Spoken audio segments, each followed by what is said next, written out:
G'day, I'm Lil, and this is my ode to ladders as a tool of resistance. Ladder technology can be applied to a range of agile protest solutions, augmenting the workforce's disruptive capabilities. Let's have a look at some ladder-augmented tactics now. So the first one that I wanted to show precisely because of how simple it is. Now, I was only able to find one photo from this action, but I think it demonstrates everything you need to see. So basically, we'd identified this Boeing office.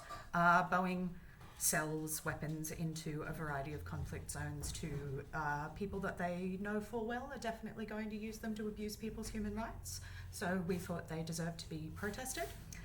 So we turned up, and literally these two wonderful older women of the movement climbed up the ladder, got onto that little ledge, and started, you can see they're sticking these things so that the people in the building see them, because it was mostly targeting sort of making the workers aware of what the end use of the products they sell, their company sells, is for. And yeah, they just climbed up there, and then the person took the ladder away and fucked off with it, and then the police couldn't really get them down. They would have had to get a cherry picker to get them down, which they evidently really didn't want to do because it's a logistical faff and it's also expensive for the police force. So basically, those two wonderful women were able to stay up there until they felt like coming down, and then the ladder turned back up, and they did, and the police felt very silly. This second one I'd like to look at because basically it was extremely opportunistic. So this is at a weapons expo called Land Forces when it happened in Meganjin, Brisbane in 2022. And there was all sorts of things going on all around the conference centre. It's a really big building with lots of entrances and exits. So, you know, there was a lot of a very rapidly changing and like dynamic action space because, you know, sometimes the police would make one option unavailable to you, but if the crowd was agile enough, and we had run a lot of workshops and we'd done a lot of exercises together to get good at that sort of live decision making, so that as a crowd we were able to be very fluid and to move through the action space and really seize opportunities as they arose. And so this wonderful comrade of mine just saw an opportunity while I believe a clown army was elsewhere sort of making a ruckus somewhere, and then this driveway opened up and there was just no cops around for a minute. So she went and got herself a ladder, because one should always have a ladder on hand.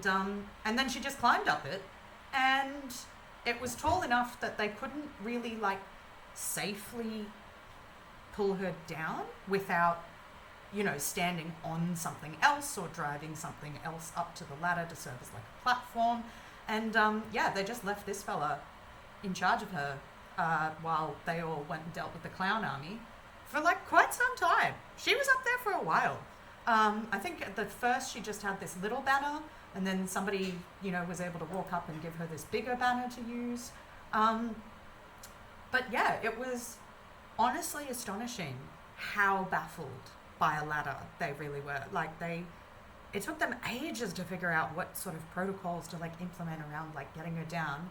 And they eventually, I think, sort of surrounded her with other people, to like other police, and two police officers kind of forced her like legs down the ladder, and then so, you know, she was sort of manhandled down, but yeah, they had to, it was a whole operation. They had to really like think about how to do it, and it cost them a lot of time figuring out how to actually get her down from there. So ladders allow you to be very opportunistic because they're quick to deploy. If you get the right kind, they're light, and they're relatively easy. Like, you don't actually need to be as athletic as you need to be to, say, climb a rope or like abseil off something. So the last one that I want to talk about is basically the ladder as creative lock-on solution. So in a lot of blockade actions, one of the sort of tactical considerations that you're trying to, I guess, optimize around is how can we maximize the length of time we're disruptive for, but minimize the number of arrests and the seriousness of the charges that those people would face.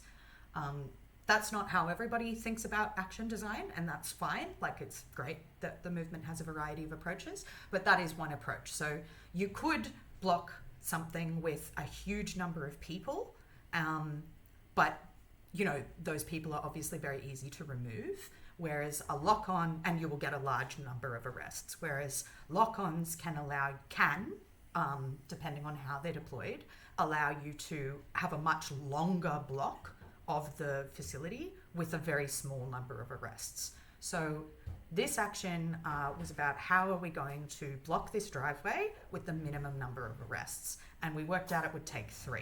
So there was a driveway with 2 boom gates, so in lane, out lane, boom gate on each of them, and then a pedestrian access gate. So one person chose to sit on the floor and used the classic bike lock around so they were sitting with their back against the gate and did the classic bike lock around the neck, around the gate. And I think they also had a chain around their waist. Another person who was not comfortable being off the ground, so you can also, you know, it is good practice, I believe, to design the lock-on around the person who's going to use it and what they're comfortable with. So another person did not want to be off the ground in the way that the ladder necessitated, so they did a barrel. So you've got the horizontal bit of the boom gate, and they went one arm under it, one arm over it, into the barrel, and locked on that way. But barrels are more difficult to deploy and time-consuming to make, and making 2 of them would have been expensive. So for the third one, what we did was this. So if this is the boom gate itself, so that's the bit that you're trying, and make sure that you know, this one end of it obviously moves a lot more than the other one. So you want to stop the end that actually moves, not set yourself up at the point where it's attached.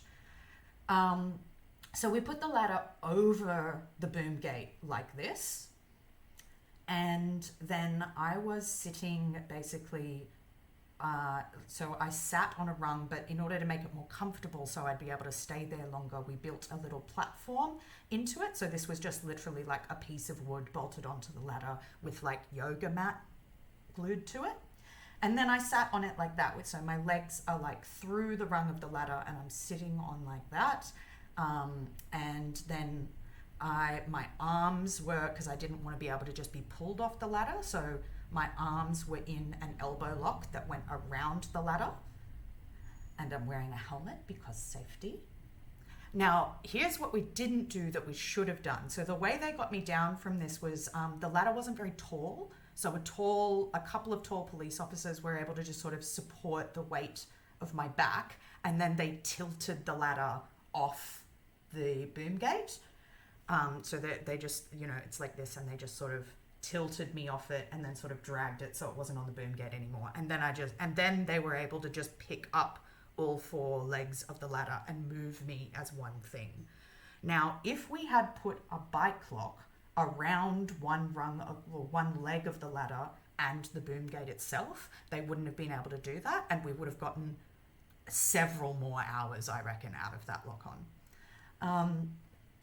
So yeah, that's my little celebration of ladders as a revolutionary item. I hope you enjoyed it, and I hope it sparked some creative ideas about different tactics that you might be able to deploy in your context.